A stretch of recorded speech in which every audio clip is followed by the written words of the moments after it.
So, dito medyo warm na sila. Dito tayo sa hot na ngayon. Nasa bottom of the funnel na sila. So, dito hot na sila. Meron na silang tatlong pinagpipilian, most likely, kung saan sila magsa-sign up dun sa service.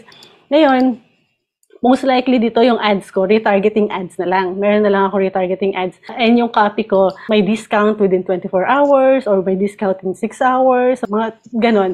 So yung keyword ko nagbabago din. So yung landing page, yan, magbabago din yung content, yung promo ko, most likely lalagay ko din dito. Kasi kung nakita nila yung promo sa ads, kailangan mo din siyang, makita din nila yun sa landing page mo. May success stories na dito, kasi yun yung gusto nilang makita eh. Magiging successful din ba ako sa goal ko? And then, Mofu section, ito yung, minsan kasi may nire-reuse, baka kasi i-reuse ko yung pricing, yung guarantee, kaya meron ako ditong Mofu section. Ibig ko sabihin dito is, i-reuse ko yung ibang parts dito.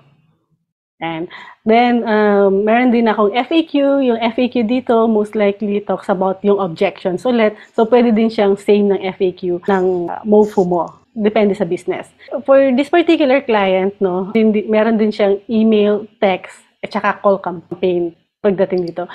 Yung email, yung call campaign, human yung gumagawa nito. Hindi to related sa Google Ads. Sinasabi ko lang na para tumaas yung conversion rate niya, ginagawa din niya to. Pwede mong gawin, pwede mo ding hindi gawin. So, yun yung full funnel journey namin para dito sa particular client mo to. Then, gumawa ako ng additional basically, ginagawa ko to sa mga clients. After kong pakita to is to give them a visual representation nung anong mangyayari from their Google Ads. Pupunta siya dun sa Tofu landing page, pwedeng Tofu landing page. Tapos, i-retarget sila. After nilang ma-retarget, sa retargeting ads, magla-land siya dun sa Mofu and Bofu landing page. And then, kung mapagkikita ninyo, madaming interaction with email marketing. Kasi, Google Ads and email marketing goes hand in hand. Depende sa offer. Pero pwede naman talagang walang email marketing. Specific example lang to for this service.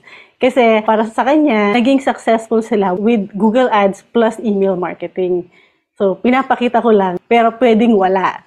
So, huwag kayong matakot. Pero ang tanong, magiging successful ba yung campaign ko nang walang email marketing? Yes. Kasi, na-try na din namin yan nang walang kasamang email marketing. Hanggang ano lang kami, Google Ads, Tofu, retargeting, Mofu, and then booking na. Yun. Question. Saan na-try yun? Ano yung market value? Iba-iba eh. Say for example, sa mga local companies. From Google Ads. Yeah. Wala kasi hindi sila tech savvy.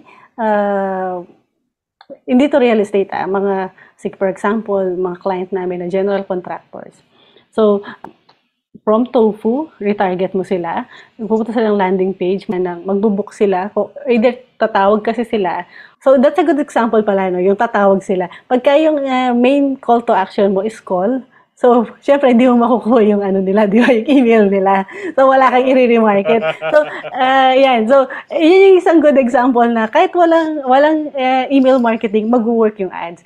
Ilang beses ko na yung sinabi. So hindi kailangan ng email marketing. Para sa example lang, for demonstration purpose lang, isang full funnel para alam niyo na ito yung ginagawa namin sa totoong buhay, pero pwede siyang i-omit. Mag-work pa din yung ads. Nice. Ayun.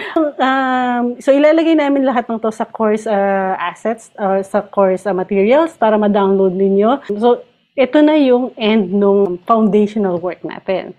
So, sa next lesson, ito na yung pinakahihintay ninyo, which is yung technical aspect. Yung next lesson natin is keyword planner. Now na meron na tayong plan, pupunta na tayo sa keyword research. Okay? See you sa next lesson.